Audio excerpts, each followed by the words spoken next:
So why are we bringing up Mohawk aerosol cans? Recently, there has been a merger with Finish Works and Mohawk, which have created new labels with the Mohawk aerosol. So we want to let you know what to look for, how this is going to look, and what the changes are.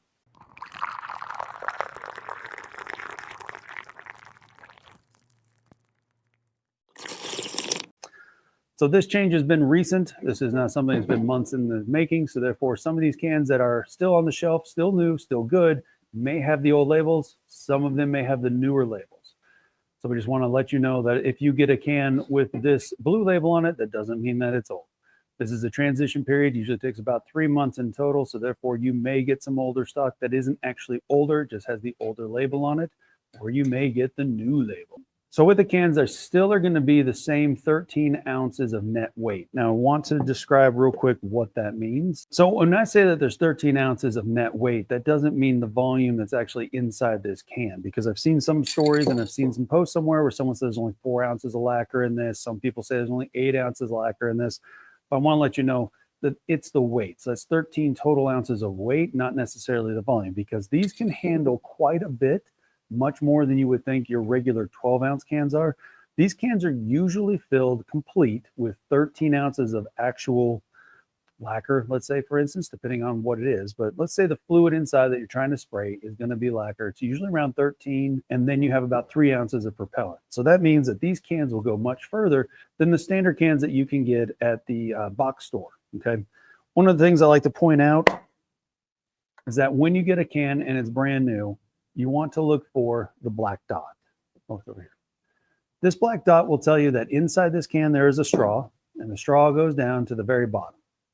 Where the black dot is where the straw is going to end on the side of the can. So if you're looking at the can upside down, okay, and you're spraying with it and your straw is over here, then that means that you want to have your nozzle pointing to where the black dot is. So when you go to spray and you have your can tilted when you're spraying, you're going to get every bit of what's inside this can out if you got it turned to the black dot. Also, because there's a straw, it's a good idea to flip the can upside down and spray the can. This way it will eject anything that's inside that straw out. And so when you go to put it on the shelf, you don't get clogged nozzles. The number one reason you have a clogged nozzle is going to be that you didn't clear out the tube. And if you don't clear out the tube, everything settles back down at the bottom, especially if you're spraying something that's maybe a black paint, a black primer, or even any kind of the precats, the ultra flows that are flat. All that flattening compound is going to settle in the straw at the bottom. Then when you go to shake it up, it's not going to agitate what's inside the straw, just inside the can. So then when you spray, all of that flattening compound comes up and clogs your nozzle. So the easiest way to do it, and there's plenty of propellant in each can to do this, is when you're done spraying, flip it upside down until you see it go clear or you see it go white. That'll tell you that you've cleared the tube of whatever you're spraying, and then you're now just spraying propellant out, which is what you want. So when you go to store it, it's perfect every time when you go to shake it and start the new can. So I hope that helps any questions you may have with the new labeling from Mohawk, as well as any kind of issues you may have had with using an aerosol in the past. So I'm Mike Ziegler with Klingspor's Woodworking Shop. Thank you so much for watching Coffee and Grit, and I hope you have a great day.